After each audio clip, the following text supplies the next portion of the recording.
Bonsoir le Béarn, en direct du Pavillon des Arts avec Éric Dournès.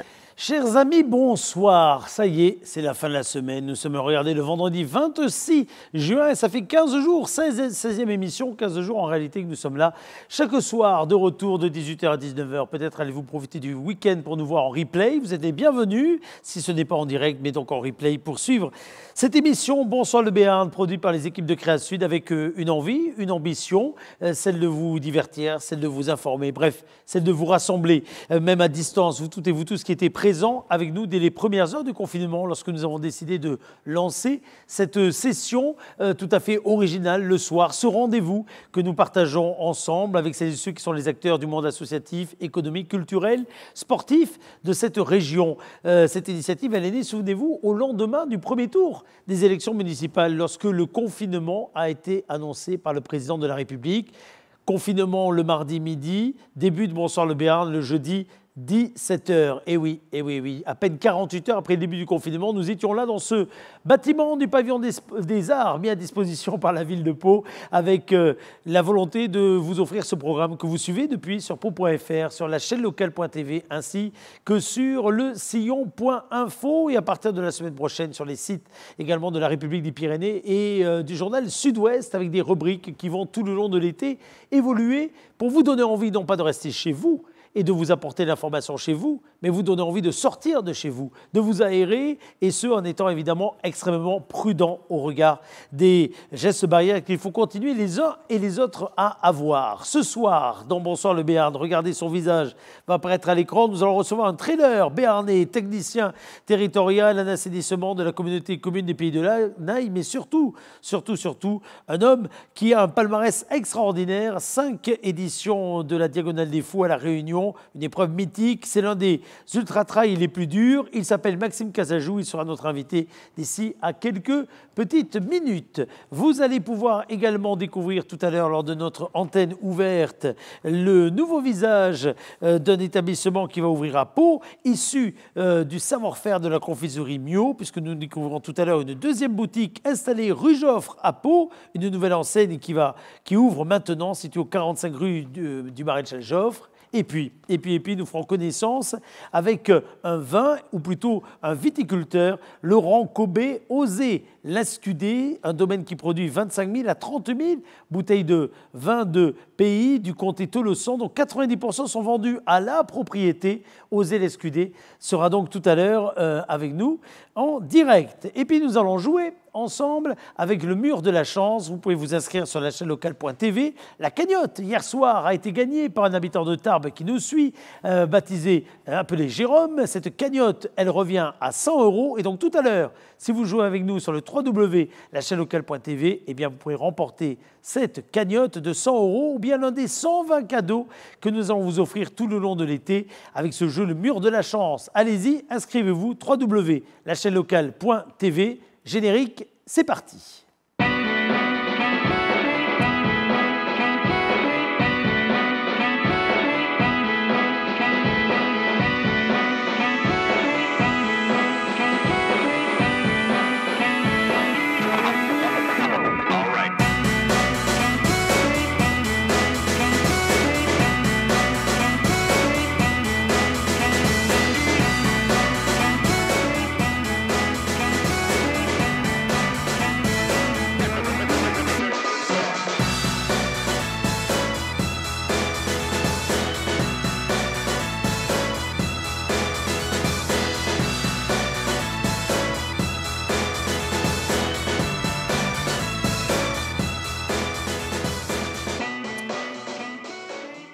Bienvenue si vous nous rejoignez en ce vendredi soir. Merci à vous d'être là, fidèles au rendez-vous. Merci de nous revoir également sur la chaîne locale.tv. Vous allez retrouver l'intégralité des émissions réalisées tout le long de cette semaine depuis le Pavillon des Arts dans les conditions du direct. Et ce soir, notre invité est un sportif émérite. On va le retrouver après le jingle qui va apparaître dans quelques instants. Il s'agit de Maxime Casajou. À tout de suite.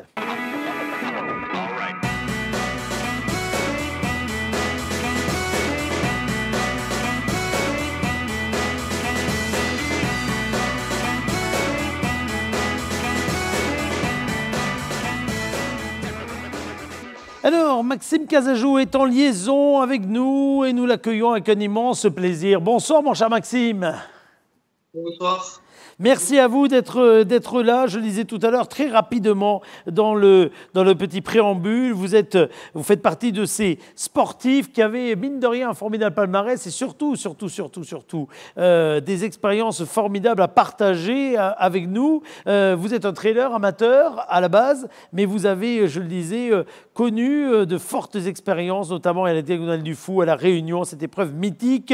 C'est l'un des ultra-trails les plus durs. On va commencer par la présentation. Vous êtes fils d'agriculteur à la base, mon cher Maxime. Oui, exactement. Je suis fils d'agriculteur. J'habite Naï. Oui. J'ai fait mes études au lycée agricole de Montardon. Et de fil en aiguille, je me suis retrouvé à travailler dans le domaine de l'eau et de l'assainissement.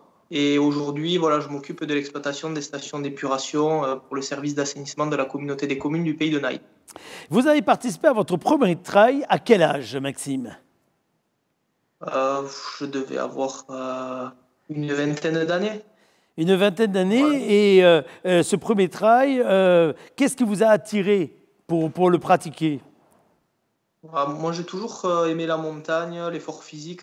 Étant fils d'agriculteur, je pense que j'ai toujours été baigné dans le fait de travailler à la ferme depuis tout jeune. Et d'aller en montagne, randonner avec mon grand-père, de travailler. Donc, le goût de l'effort physique, je l'ai toujours eu. J'ai toujours fait beaucoup de sport. D'abord, j'ai commencé par le foot. Après, j'ai joué au rugby jusqu'à l'âge de 30 ans. Et quand j'ai eu mon premier garçon, je me suis mis au trail plus sérieusement. Donc, ce goût de l'effort physique, je l'ai toujours eu de par, je pense, mon enfance. Mais qu'est-ce qui vous plaît dans la course à pied par rapport justement au rugby que vous avez pratiqué pendant longtemps ou les autres sports que vous citiez ? Pourquoi ce sport-là vous attire ? Je sais pas, c'est parce que je me sens libre. J'aime la montagne, j'adore la nature. Et le fait de pouvoir parcourir des kilomètres en pleine montagne, c'est quand même quelque chose d'assez particulier, de plaisant. Et à l'âge de 10 ans, j'ai eu un accident de voiture. Je me suis fait faucher par une voiture. J'ai eu une double fracture ouverte du fémur. J'ai passé 3 mois à l'hôpital avec une broche dans la jambe. 3 mois couché à la maison, plâtré jusqu'à la hanche. Ouais. Et donc, c'est peut-être aussi quelque chose dans mon inconscient qui fait qu'aujourd'hui, et depuis depuis cet accident, je n'ai pas arrêté de faire du sport. Alors, votre entraînement, à la base de votre entraînement, c'est en hiver, c'est 10 à 12 heures par semaine. Ça monte parfois bien au-delà, je crois, lorsque vous vous préparez, par exemple, à partir vers des grandes compétitions. Oui, pour la Diagonale des Fous, par exemple, c'est des semaines qui peuvent aller jusqu'à 30 heures d'entraînement. Donc pour y arriver, je pose des jours de congé. Je vais travailler 3 jours dans la semaine et le reste du temps, je vais passer des heures en montagne ou sur le vélo pour faire du volume, pour arriver à la Diagonale des Fous et pouvoir arriver au bout de 160 km et 10 mm de dénivelé.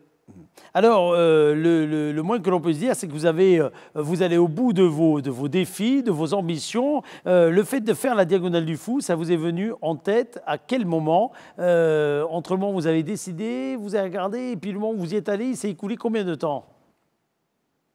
Il s'est écoulé une dizaine d'années. Quand j'ai découvert cette course, c'était sur des magazines et sur Internet.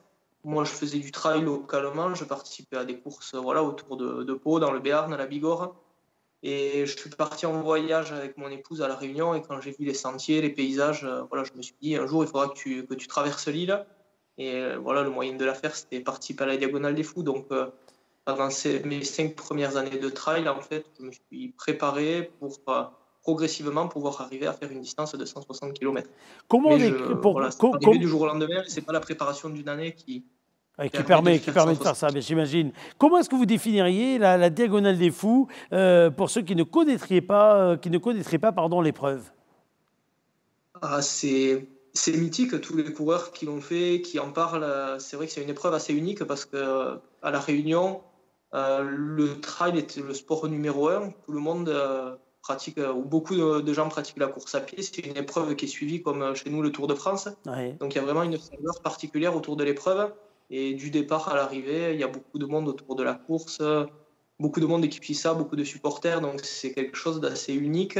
Et donc quand on court là-bas, on est tout le temps porté par le public. Et ça, c'est quelque chose d'assez exceptionnel à vivre.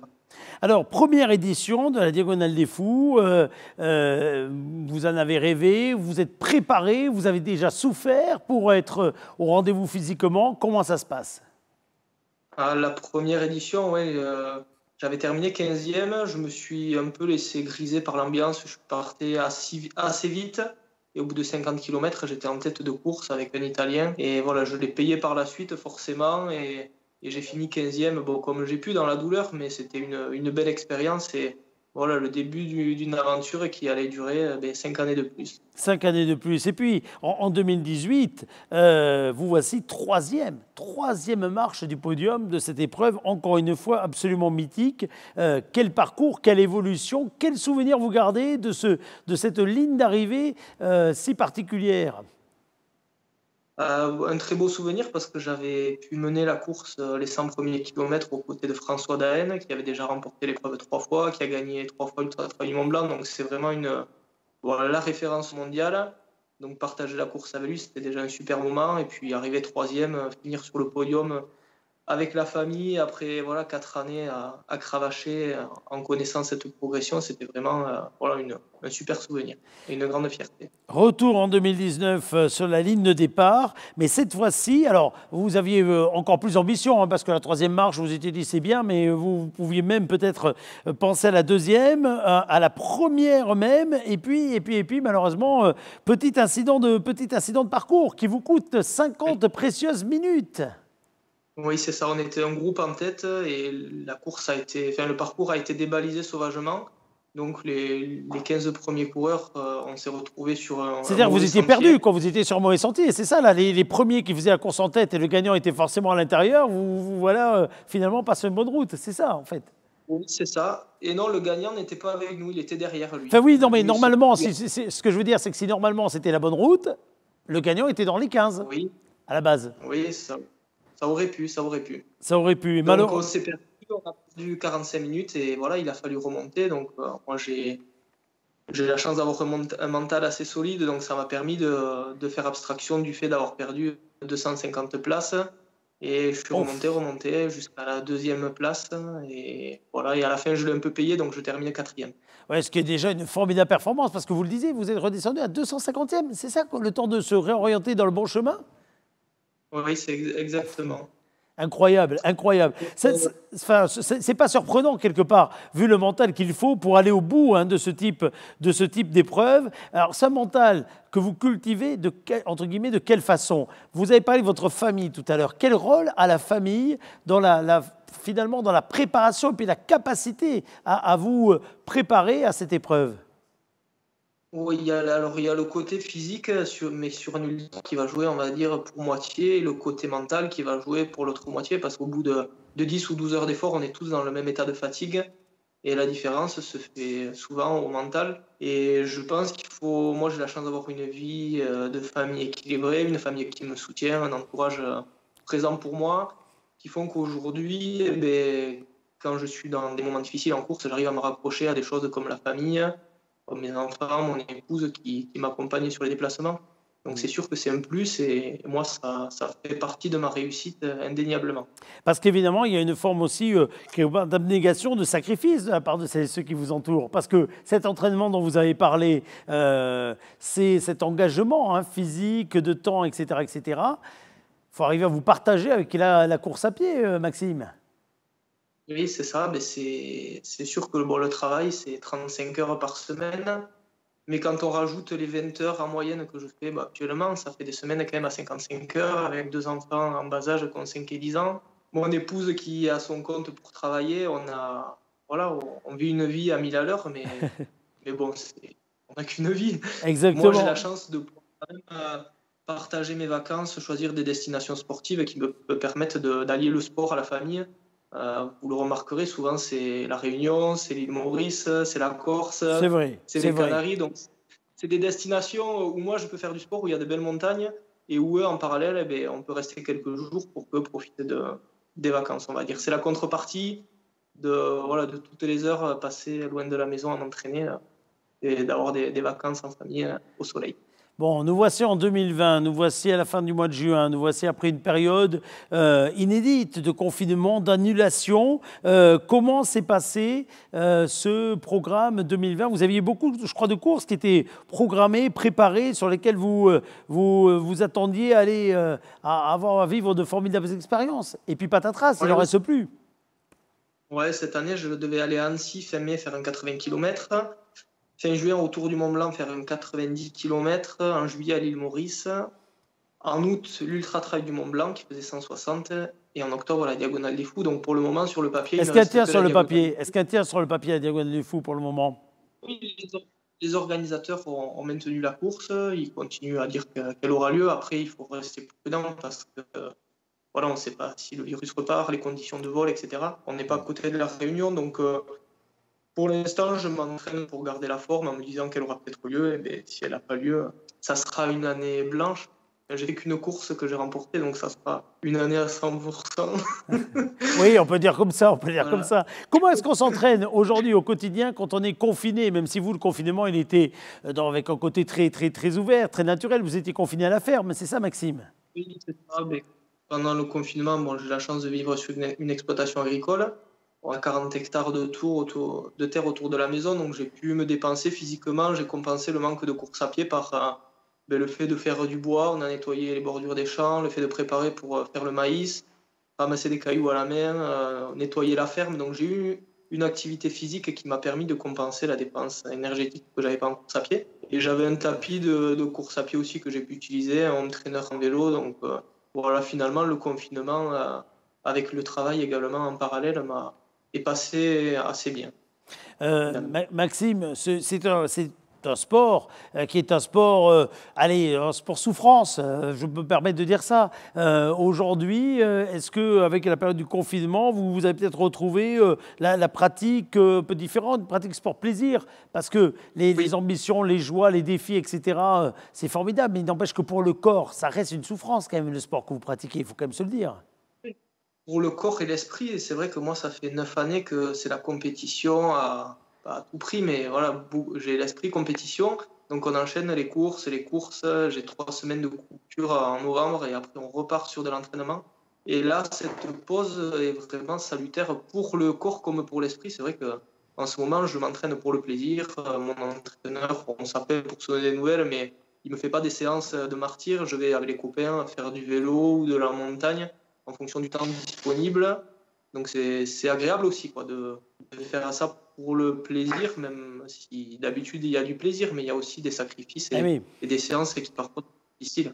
Et alors, vous avez l'impression que vous allez arriver à retrouver, entre guillemets, le mental, le rythme du compétiteur, là, pour se préparer à la Diagonale du Fou cet été? Vous avez prévu peut-être des compétitions intermédiaires pour vous remettre dans le bain? Comment ça se passe?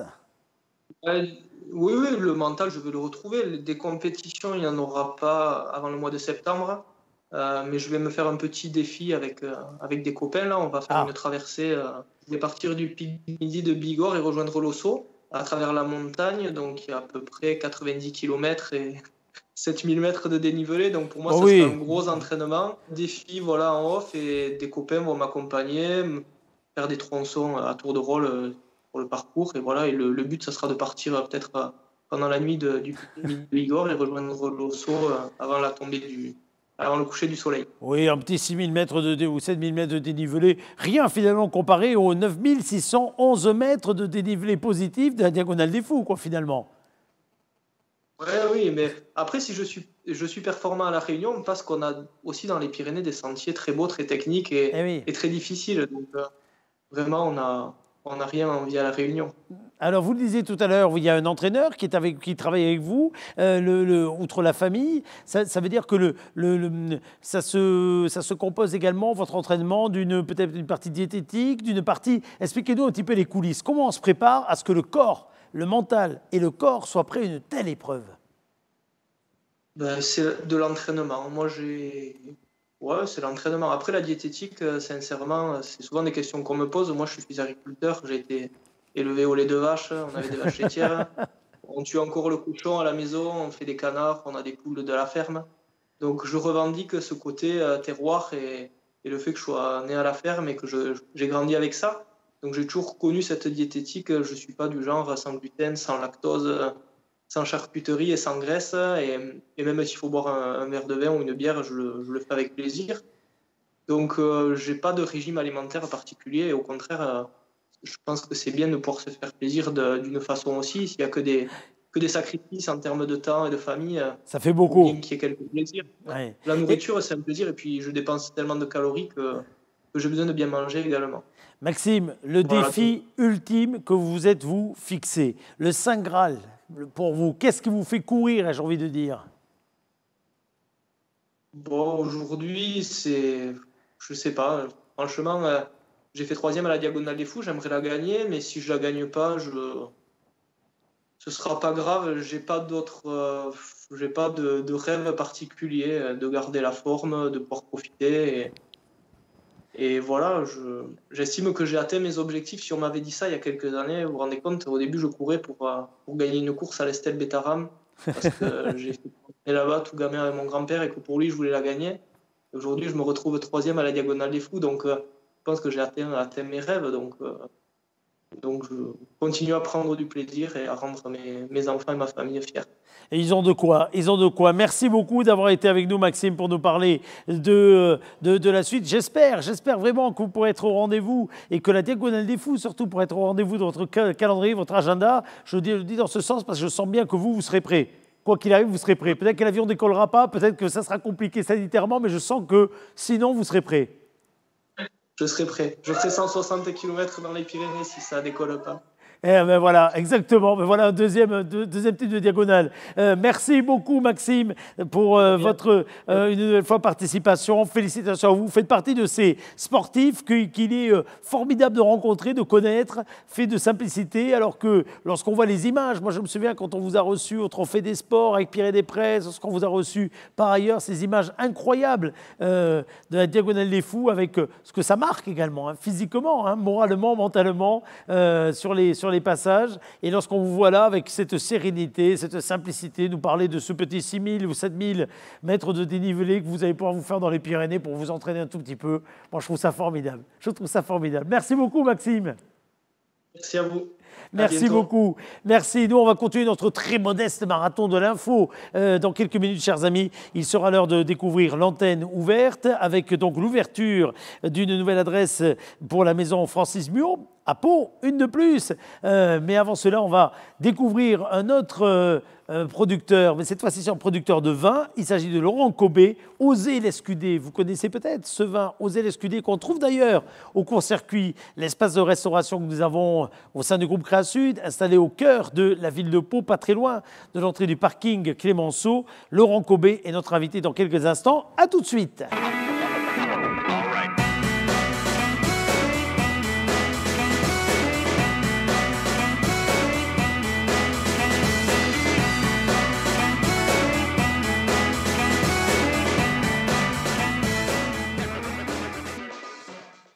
L'idée du jour, c'est peut-être donc de continuer à redécouvrir des spécialités locales. On vous y invite souvent dans Bonsoir le Béarn. Et là, je suis très heureux d'avoir un viticulteur avec nous, un domaine viticole qui est situé à Cabidos. Laurent, bonsoir Laurent. Bonsoir Eric, bonsoir tout le monde. Bonsoir à vous, merci d'être notre invité. On voit cette affiche, cette étiquette faite d'espièglerie, d'une petite touche de marketing qui nous invite à dire « Osez l'Escudé ». Alors là, évidemment, elle est personnalisée pour une opération spéciale chez vous, mais c'est le même style, le même type pin-up que l'on retrouve sur vos bouteilles. Vous produisez combien de bouteilles de vin par an, Laurent ? Alors, toutes cuvées confondues, on sort un peu plus de 40 000 bouteilles. 40... pas une très grosse production, hein, loin de là. Voilà, non, mais 40 000 bouteilles sur un domaine qu'on peut qualifier comment et qui représente combien d'hectares aujourd'hui de pieds de vigne? Alors, l'histoire est longue, mais bon, enfin, elle a démarré il y a peu de temps, en 2004 finalement, et elle est montée jusqu'à 3 hectares. Ouais. Et, en étant dans une zone peu viticole finalement, à côté d'Arzac-Arazigué, on a eu du mal à trouver plus de vignes, donc on a trouvé des partenaires qui nous ont livré le raisin. Voilà. Donc on vinifie 7 hectares et demi en tout. Alors, quand vous dites avec des partenaires qui sont en Pyrénées-Atlantiques, Gers. C'est ça, c'est ça, c'est ça. Et alors, quand vous dites... On est à la limite. C'est ça, vous êtes à la frontière, oui, c'est ça, grande frontière. Alors, ces bouteilles de vin de pays du comté Tolosan, 90% sont vendues à la propriété chez vous. Alors, c'est ce qu'on croyait avant le confinement. Ah, mais alors ça a changé. Mais, alors, c'est vendu où? En fait, on s'aperçoit qu'on travaille beaucoup avec les professionnels. Eh oui. Bon, effectivement, la moitié du chiffre des ventes se font avec des professionnels qui sont la restauration, les cavistes, des gens comme le court-circuit, comme vous. Et le confinement nous a fait apparaître que la moitié du chiffre d'affaires avait disparu parce que vous ne pouviez plus travailler. Eh oui, je vous confirme. Alors que je pensais sincèrement, en fait, je passe beaucoup de temps avec les particuliers, mais c'est pas eux qui me font le plus gros des ventes. Alors, ce qui fait, quand vous dites en effet que le vin se vend à la propriété, alors la propriété, elle est bien ouverte, les particuliers peuvent venir, mais en effet, ce vin, on le retrouve en effet dans des établissements comme le nôtre et beaucoup d'autres, parce que d'abord, c'est un vin qui plaît, on va se le dire, à la clientèle. C'est un vin d'ici, comme l'on dit, mais qui est quand même très bien typé et puis qui raconte souvent une histoire, parce que c'est ça aussi qui fait le succès de votre vin, c'est que vous avez décidé, vous êtes une génération, entre guillemets, de professionnels qui avaient décidé de moderniser aussi l'approche du vin pour le public. Moderniser, je suis content de l'entendre, je ne sais pas, parce que c'est quand même très traditionnel, le vin. Et je suis parti d'une méthode de vinification qui reste très traditionnelle. Ah, la méthode est très traditionnelle, mais la façon, je dirais, de la faire connaître... Ouais. Vous avez. Après, on est allé vers des goûts peut-être que préfère le client à l'heure actuelle, qui sont moins boisés, un peu plus fruités, et des équilibres qui sont pas secs. On s'amuse à sortir un peu des sentiers battus, et surtout on s'amuse à sortir des étiquettes un peu différentes. Oui, mais même au niveau du goût, c'est vrai que vous sortez un petit peu des sentiers battus. Alors même, vous le disiez tout à l'heure, à juste titre, que vous produisez d'une façon extrêmement traditionnelle. Comment vous avez appris d'ailleurs le métier, Laurent? Mais au départ, j'ai fait mes études dans une école d'agriculture à Toulouse, mais c'est plus le vin qui me passionnait plutôt que l'élevage ou les grandes cultures. Donc j'ai axé mes stages de formation plutôt dans le vin. Et donc, j'ai appris le vin chez Brumont à Madiran, chez Jolis à Jurançon, chez La Place à Madiran, dans un cru classé Pichon Longueville à Bordeaux, en Hongrie et aux États-Unis. Puis pour revenir en Béarn et construire quelque part un peu le château de Cabidos, lui planter les vignes, leur faire le chai et puis rester sur Cabidos parce que je m'y sentais bien. Alors, vous avez aujourd'hui également des vins qui sont récompensés. Oui, régulièrement. Le Guide Hachette aime bien mes vins puisqu'on y est tous les ans. Donc, c'est qu'on doit... alors, le Guide Hachette est quand même un jury de professionnels et de moins professionnels quand même, d'amateurs aussi. Donc... il y a des bons jurys en général, donc je suis assez content que mes vins leur plaisent. Il y a eu des médailles d'or à Paris aussi au concours général, il y a eu des médailles aux vignerons indépendants, sur des revues comme Le Vin est un vin presque parfait. Voilà, oui, ça aide, ça flatte notre ego, mais ça nous moi j'aime bien quand même. Oui, c'est bien de le reconnaître. Être jugé comme ça me déplaît pas. Oui, exactement. Alors, ce que vous avez mis en place pendant le confinement, c'est également des livraisons de commandes qui permettront à chacun de vous retrouver, y compris si son restaurant préféré, si son endroit où il a l'habitude de vous consommer n'est plus libre, n'est pas disponible, n'est plus accessible. Et oui, donc il a fallu trouver un plan B. Alors, comme on a des véhicules qui ne servaient à rien pendant le confinement, on a proposé les livraisons gratuites à 100 km à la ronde, ce qui a bien fonctionné. Les gens étaient très contents de voir le vigneron, pouvoir discuter un quart d'heure avec lui et d'avoir du vin à pouvoir consommer pendant le reste du temps de confinement. Et finalement, on s'aperçoit que c'est un système qu'on va essayer de garder pour garder la proximité du client particulier qui n'a pas... On est quand même très excentré, on est dans ce triangle Aire, Orthez, Pau où il faut venir exprès. C'est pas une route des vins, donc Et le fait d'apporter le vin chez les gens, ça leur plaît. Ça leur plaît et nous, ça développe un peu notre clientèle aussi. Parce que ça se sait, du coup, et on arrive à augmenter un peu nos ventes. Exactement. Alors, on vous trouve également sur Facebook, on vous trouve sur Instagram. Ça permet également d'avoir un petit avant-goût quelque part de l'esprit que vous aimez développer. Et puis, encore une fois, on vous trouve un peu partout. Osez l'Escudé, retenez juste ce nom. Regardez les bouteilles qui sont ici. Alors, il y a du rosé. C'est l'été là. Oui. Il y a du rosé chez vous dans la production. Il y a du rouge. Ah oui, oui. Du rouge, du blanc sec, du blanc demi-sec, du blanc moelleux, du blanc doux. Il y a des cuvées un peu particulières qui n'ont pas de pin-up aussi, qui sont un peu plus élevées plus longtemps en barrique, donc on a fait des étiquettes un peu différentes. Et il faudra que je vous en offre d'ailleurs, Eric, pour que vous les goûtiez. Vous parlez pas des pin-up, mais des bouteilles, mais avec plaisir, tout à fait. C'est pour ça que vous imaginez bien. Oui. Vous imaginez bien, je vous invite dans l'émission que pour que vous puissiez m'offrir des bouteilles après. Vous savez ce que c'est paiement liquide, comme on dit chez nous. Voilà. Non, mais ça sera avec grand plaisir. En tout cas, vous faites partie de ces entrepreneurs, parce que vous êtes aussi un entrepreneur d'ailleurs, qui est un très bon trait d'union entre une certaine qualité dans la tradition du passé et puis, je le disais, beaucoup d'originalité, beaucoup d'envie de partager avec de la modernité. Je dirais, c'est savoir-faire. Ça montre qu'on peut faire du bon vin ici, du vin agréable, du vin... Je dis ça parce que parfois on a quelques idées reçues, mais le rouge dans la région, etc. Vous êtes l'exemple parmi d'autres, cela dit, qu'on peut travailler le vin et aimer les différences dans le vin. Oui, parce que partir les cépages locaux, c'est pas les cépages à la mode à l'heure actuelle. Donc il faut leur faire comprendre aux gens que le tanat ça peut être bon, soyeux aussi, fruité. Que le petit mansin sec, ça peut être très expressif aussi, que le raffinement moncade qui est oublié peut être moelleux et aromatique. C'est vrai. C'était pas gagné, mais il y a quelques amateurs quand même qui ont apprécié notre production et les clients suivent et tout en restant dans la méthode traditionnelle, en faisant évoluer un peu l'élevage et la méthode de vinification, voilà. Parfait. Alors, dernière question, j'aurais dû commencer par là d'ailleurs, je l'ai fait à l'envers, mais il y a vous, Laurent, et puis qui travaille autour de vous Eh bien, il y a Muriel, surtout. Surtout, Muriel, c'est votre compagne qui travaille surtout, d'accord. Voilà. Je le note pour la suite, très bien.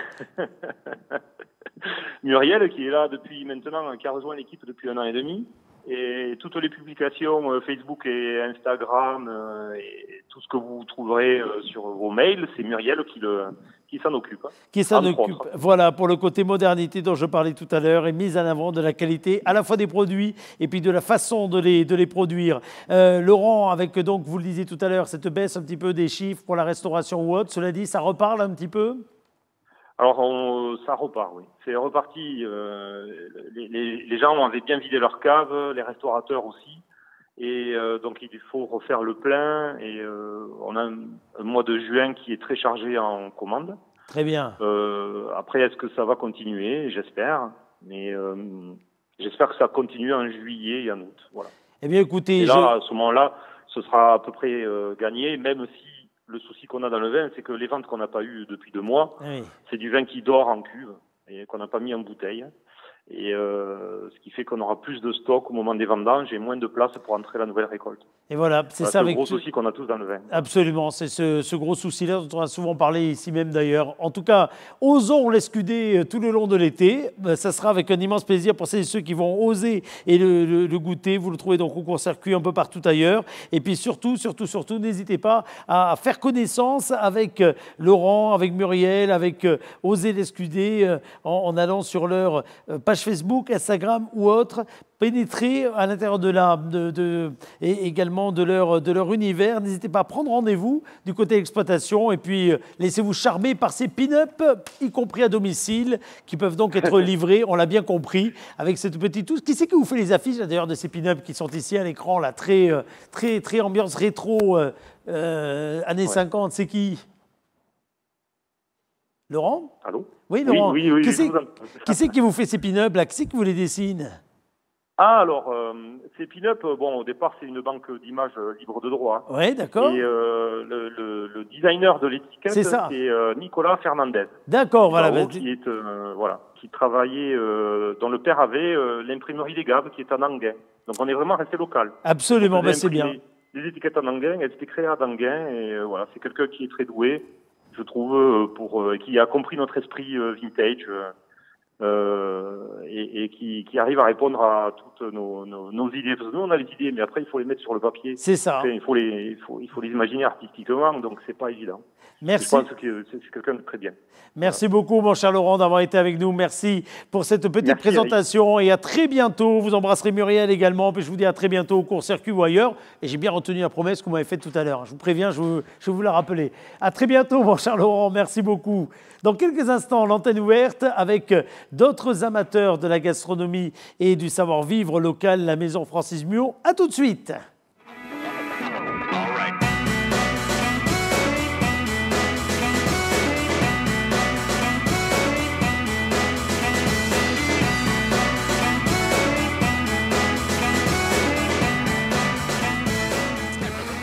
Si vous nous rejoignez, chers amis, soyez les bienvenus. Vous le savez, vous pouvez intervenir comme vous le souhaitez dans cette émission. En tout cas, réagir, partager vos commentaires, partager les vidéos également de ces émissions.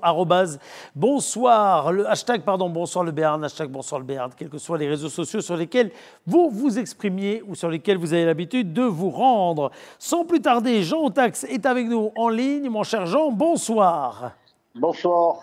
Merci d'être avec nous, Jean, pour nous parler pour concrétiser quelque part une idée que vous aviez annoncée dans votre précédent passage en Bonsoir le Béarn. Vous êtes à la tête, entre autres, de la confiserie Francis Muot et vous voici en train d'ouvrir une deuxième boutique rue Joffre. C'est bien ça, mon cher Jean? Oui, c'est bien ça. C'est au 45 rue Joffre, en face de la boutique sucrée. En face de la boutique sucrée, parce que la boutique sucrée, elle reste là, ce lieu incontournable aussi du tourisme d'ailleurs, de la gastronomie, mais aussi du tourisme de la ville de Pau. Et puis donc l'idée, c'est de passer de l'autre côté avec un nouveau, quelque part, concept, ou en tout cas un trait d'union entre l'un et l'autre. Tout à fait. Bon, l'idée, c'est de faire d'un côté de la rue ce qu'on pourrait dire boutique et Muot sucré, avec salon de thé qu'on va approfondir encore plus dans les mois à venir. Et au 45 rue Joffre, ça va être boutique Muot salé. Avec combien de mètres carrés ou alors combien de places assises, j'ai envie de dire? Alors, la boutique entièrement fait 170 mètres carrés et il y aura 40 places assises sans compter la terrasse. Alors, j'imagine qu'on pourra découvrir, oui, sans compter la terrasse, parce que l'été, hop, l'idée, c'est qu'on sort dehors et on est à 2 pas du château, dans une rue piétonnière, donc on peut profiter un maximum de l'ambiance qui règne au cœur du centre-ville de Pau. Ah ben tout à fait, c'est pour ça qu'on a un petit slogan, là, que c'est la maison Muot met son grain de sel au centre du Pau, PAU. pas mal du tout. On va pouvoir découvrir notamment vos produits dans la gamme, les produits tartinables de la gamme, j'imagine. Alors l'idée, c'est que bon, elle a mûri de par nos voyages, et notamment quand on a été à New York sur une chaîne qui s'appelle Italie, où l'idée, c'est de proposer aux clients des produits qu'on fabrique, c'est de les faire goûter et c'est de proposer aux clients toutes sortes de produits. Donc la composition va être un bar à salade, un bar à fruits, à fruits. Et ensuite, épicerie fine avec les épices du monde. On va faire voyager les gens un peu partout où on est passé, les épices du monde. Nos tartinables que nous fabriquons sur Usos. Donc, c'est du fait maison avec des supports comme des crackers ou des biscottes qu'on a trouvés sur un artisan qui est dans le Périgord. Et donc, nous allons proposer accompagné de, de produits locaux comme Biraben, vous voyez, le saumon de Casté, le jambon de Bayonne, donc, les fromages du terroir. Ça va faire un côté épicerie fine et un côté restaurant. Alors dans le restaurant, un peu plus sur le fond de la boutique, avec un puits de jour vraiment intéressant. Ça sera de proposer nos tartines salées, donc une qui est, alors c'est à base aussi de sardines qu'on a achetées sur Saint-Jean-de-Luz, car il y a un slogan, mieux vaut une sardine sur la tartine qu'un merle qui vole, vous voyez. Donc, on va jouer dans cet esprit-là. Et c'est vraiment sur du haut du gamme, abordable pour tout le monde. Parfait. Je remarque à quel point vous avez perfectionné pendant le confinement le côté slogan, mon cher Jean. Je vous félicite. Alors, je peux vous assurer qu'on a mis du temps et on a eu du temps pour réfléchir et faire les choses bien. Voilà. Ah oui, tout à fait. Heureusement que vous aviez plié les municipales avant, parce que j'ose pas savoir quel aurait été votre slogan pour les municipales chez vous. Hein. Oui, c'est ça. Donc, on ouvre le 2 juillet. Alors oui, voilà ce que j'allais dire, parce que moi j'avais l'ouverture là pour là ce week-end, mais c'est le 2 juillet en fait que vous ouvrez, hein, c'est ça? Oui, on a eu du retard à cause du Covid, on a eu du matériel qui est arrivé un peu tard. Donc, on ouvre le 2 juillet et à partir de juillet jusqu'en septembre, on proposera un service et le midi et le soir également. Ça sera ouvert tous les soirs. Ah ben super. Et écoutez, il va y avoir encore une fois une très belle ambiance du côté de ce quartier. Oui, on est rue Joffre, on n'est pas très loin du quartier du Château. On est vraiment au trait d'union entre la place Clémenceau et le Château. On est à Pau et avec cette production Francis Muot, avec cette bonne idée finalement. C'est-à-dire que peut-être qu'à l'international, les produits Francis Muot, ils vont moins vu la période, mais pour le coup, c'est de la richesse des rencontres internationales que vous allez peupler, entre guillemets, la boutique paloise. C'est super, ça. Eh bien, l'idée est venue que quand on rencontrait les chefs, beaucoup nous ont demandé pourquoi vous ne feriez pas un peu de salé, genre tartinable. Eh oui. Nous, on fait pâte à tartiner, le miel, beurre de cacahuète et des confitures. Donc, on est parti aussi sur les tartinables salés. C'était une demande. Donc, la boutique de Pau sera aussi une boutique observatoire, entre guillemets. Et on proposera aux Palois, à toute notre clientèle et au Béarn, des produits qui seront aussi mis sur le marché dans notre épicerie fine, dans des petits bocaux de 100 grammes. Sachez que aussi on a préparé des box apéro. Ah ben vous allez voir ça, et vous allez voir, ça marche très bien, croyez-moi. Ah ben voyez, l'idée c'est que Eric, quand vous avez quelqu'un chez vous et que vous êtes pris au dépourvu, vous nous appelez. Box apéro, vous pouvez avoir 2 ou 3, 4 bouteilles de bière de haut jeu, ou vous pouvez avoir du vin de Jurançon ou du rosé ou du vin rouge, des vins bien choisis, pour remplir la box avec des tartinables, des crackers et ceux qui veulent des planches à fromage, du jambon ou du fromage. Je vois bien. L'idée du fromage, c'est aussi, en présentant le fromage, c'est de proposer aux gens les associations entre le fromage et les pains de pâte de fruits qui vont avec. Ah oui. L'idée, c'est de faire déguster les produits que nous fabriquons et que les gens peuvent racheter. C'est ça l'idée. Message passé, mon cher Jean, ce qui à cette heure-ci a envoyé ces messages-là, c'est absolument honteux et scandaleux, vu la faim qui commence à nous gagner, mais je vous en remercie tout de même. Merci, mon cher Jean, merci à la confiserie Francis Muot et rendez-vous le 2 juillet, alors, le 2 juillet pour l'ouverture. Absolument, date incontournable. Allez, ça marche. Toujours bien reçu. Merci beaucoup. Vous voyez, au travers de ces propos, ce échange avec Jean Otac, ce qu'on échange avec l'ensemble de ces lieux où la gastronomie a une valeur, où le sens du bien recevoir a une valeur. On vous parle souvent du court-circuit parce que c'est un établissement qu'on a chez nous, dans le groupe Créa Sud, et qui est donc situé du côté des Sardines, pas la place Clémenceau, mais regardez avec Francis Muot, regardez avec plein d'autres établissements. On a parlé la semaine dernière et également de ces nouveaux concepts éphémères qui se renouvelle rue Joffre. Regardez à quel point le centre-ville de Pau est en capacité de vous offrir des moments formidables pour le palais, formidables pour l'ambiance, formidables pour le bien vivre ensemble. Et plus que jamais, que vous alliez chez les uns, chez les autres, et vous vous rendez compte au travers de cette émission à quel point on a plaisir à travailler les uns avec les autres. On a envie de vous dire, revenez au centre-ville de Pau, et c'est en tout cas un des messages qu'on a souvent envie de faire passer dans cette émission, et c'est pourquoi d'ailleurs on vous offre entre autres des chèques cadeaux Pau Commerce à consommer au cœur de la ville de Pau, et ce au travers de notre jeu, le Mur de la Chance, dont il est temps maintenant de découvrir une nouvelle édition avec une cagnotte de bons d'achat composée de quelques 100 € de bons d'achat et de très nombreux autres cadeaux. Regardez.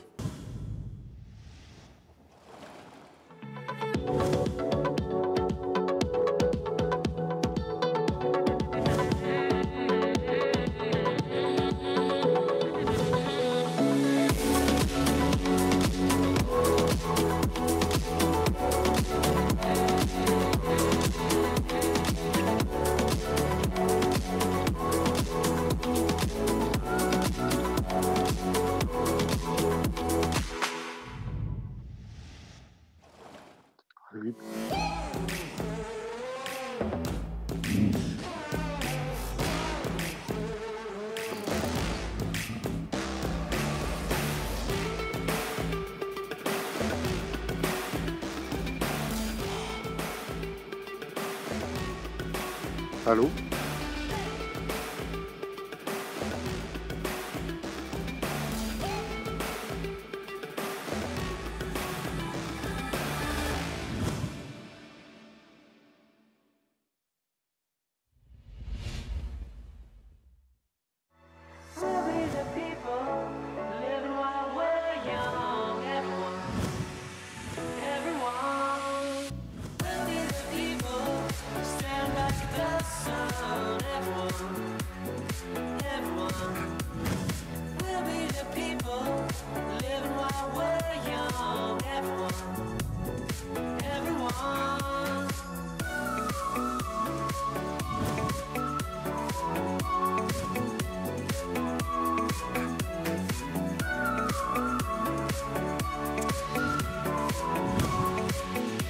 Le mur de la chance avec 4 000 €, une cagnotte de 4 000 € de bons d'achat et au total 8 000 € de cadeaux, dont une tablette tactile, dont un vélo électrique que vous avez vu il y a quelques instants, dont des week-ends de rêve, dans des gîtes ruraux. Et d'ailleurs, c'est aujourd'hui ce qu'il y aura gagné comme cadeau surprise, des passes gourmands offerts par la ville de Pau, avec la possibilité pour vous, par l'Office du tourisme de la ville de Pau, et la possibilité d'aller faire le tour ainsi de commerces gourmands du centre-ville, dont la maison Francis Muot, et puis des chèques cadeaux avec à la clé des achats disponibles dans toutes les boutiques du centre-ville de Pau auprès des commerçants Pau Commerce. Pour gagner ces différents cadeaux, vous allez défier le mur de la chance. Alors vous vous inscrivez tout d'abord sur le www.lachaînelocale.tv, www.lachaînelocale.tv, et là vous avez deux possibilités. La première possibilité, celle de participer au tirage au sort et de venir le soir, ici, dans les conditions du direct, découvrir les 40 cases du mur qui se constituent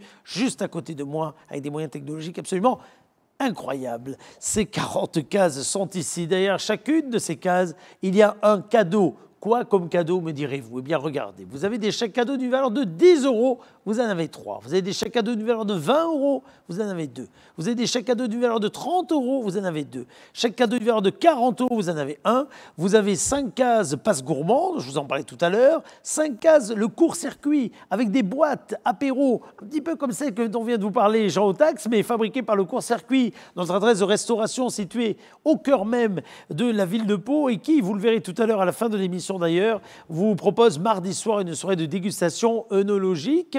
On verra l'affiche peut-être d'ici la fin de cette émission. Vous avez également des activités de loisirs à découvrir du côté du parc Aquasport, avec lequel nous fabriquons ce mur de la chance et cette séquence. Ce parc Aquasport, c'est du rafting, c'est du kayak, j'en passe et des meilleurs. Vous avez donc un cadeau mystère chaque jour différent. Ce soir, le cadeau mystère, c'est donc ce fameux week-end d'une nuit pour 2 personnes, non pas l'inverse, d'une nuit pour 2 personnes, dans un gîte de la région. Et puis, vous avez 13 cases perdues ou 5 cases cagnottes. Et la case cagnotte, chaque soir, elle grimpe de 50 €. Sauf que lorsqu'elle tombe, hop, elle redescend à 100 €, ce qui est le cas ce soir, puisque hier jeudi, quelqu'un a gagné les 250 € mis en jeu dans la cagnotte. 250 € que cette personne d'ailleurs a partagé. Donc 125 pour elle et 125 pour un de nos auditeurs qui a été tiré au sort après s'être inscrit sur le www.lachaînelocale.tv. Ce soir, donc, la cagnotte est à 100 €. On la remet à 100 € qui est le point de départ. Et si elle n'est pas gagnée ce soir, elle sera à 150 € demain. Et ainsi de suite. Enfin, demain, non, on ne sera pas là demain. C'est lundi. Demain, repos. C'est samedi, c'est dimanche. Vous jouez pour cela sur lachaînelocale.tv. Regardez, pour s'inscrire, un mot de passe, il va s'inscrire juste en dessous de moi, ce qui fait que quelle que soit l'heure à laquelle vous suivez cette émission, il vous suffit de donner la date du jour. Donc aujourd'hui, on est le 26 juin, de mettre le mot vacances. Enfin, on n'y est pas tout à fait, hein. Mais enfin, vacances, rêvons, vacances, et vous pourrez participer au tirage au sort et gagner donc la moitié du montant de la cagnotte si celle-ci est décrochée par notre prochain joueur que nous allons accueillir en ligne et qui s'appelle Jean-Noël. Jean-Noël, bonsoir. Bonsoir Eric. D'où est-ce que vous nous appelez, Jean-Noël? Arthès de Béarn. Arthès de Béarn. Qu'est-ce que vous faites dans la vie à Arthès de Béarn, Jean-Noël? Ouais, là je suis au chômage, là, mais sinon je fais dans l'animation. Très bien. Quelles sont vos passions dans la vie? Alors l'animation, c'est un métier passion, je suis bien pas placé pour vous le dire, mais est-ce que vous avez d'autres passions, Jean-Noël, dans la vie? Le sport. Le sport. En général. Très bien. Donc là, le seul sport qu'on vous offre ce soir, c'est celui de découvrir virtuellement des cases. On va vous offrir 2 cases à découvrir sur le mur de la chance. Vous donnerez le numéro entre 1 et 40 et on découvrira le cadeau qu'il y a derrière cette case. Soit il vous plaît, vous le gardez, c'est acquis, c'est à vous. Soit vous le remettez en jeu pour tenter de gagner mieux. Si malheureusement la case perdue apparaît, vous perdez tout. Vous pourrez le faire une fois ou vous pourrez peut-être le faire 2 fois à condition que vous pariez correctement sur un jeu de hasard dont vous allez maintenant pouvoir choisir la règle du jeu. Est-ce que vous allez choisir le jeu A, le jeu B, le jeu C, le jeu D? Qu'est-ce que vous préférez, Jean-Noël? On va prendre le C. On va prendre le C. C'est une case bleue, la voici, le C. Qu'est-ce qu'il y a derrière cette case bleue? C'est le jeu pair ou impair. Alors ce jeu, c'est un jeu qui est bien parce que vous n'avez qu'une chance sur 2 de vous tromper et donc une chance sur 2 de gagner. Vous allez me dire, une roulette va partir. Cette roulette, elle va s'arrêter sur un nombre. Est-ce qu'à votre avis, ce nombre sera pair ou impair, Jean-Noël? Ça sera pair. Vous êtes sûr de vous? On y croit. Allez, on y croit. Allons-y, faites partie de la roulette. Allons-y, la roulette. Allez, le son de la roulette, ça sera mieux.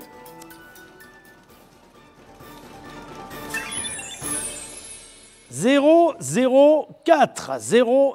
004. C'est pas l'agent secret bien connu. 004, cela dit, c'est du pair. Et donc, si c'est du pair, c'est du... Gagné. Exactement, vous avez bien compris. Donc, on va afficher le mur. Cette fois-ci, ça va être votre mur. Encore une fois, je rappelle à celles et ceux qui nous suivent qu'ils peuvent s'inscrire sur la chaîne locale.tv avec le mot de passe qui va apparaître juste derrière vous. Quel que soit le jour où vous regardez cette émission, vous mettez la date du jour, 26 juin, et le mot de passe du jour, vacances, et vous pourrez participer au tirage au sort de la prochaine cagnotte qui est donc à gagner. 40 cases, on met tout ça en vrac, les cases perdues, les cases cagnottes, il n'y en a que 5 sur 40, les cases cadeaux mystères, etc. Et faisons apparaître le mur, le voici. 40 cases, musique suspense, et donc un choix qui est le vôtre, entre 1 et 40. Ce sera le 7. Le 7, allons-y, le 7. Oui. Qu'est-ce qu'il y a derrière le 7? Ah ben c'est la cagnotte. C'est la cagnotte.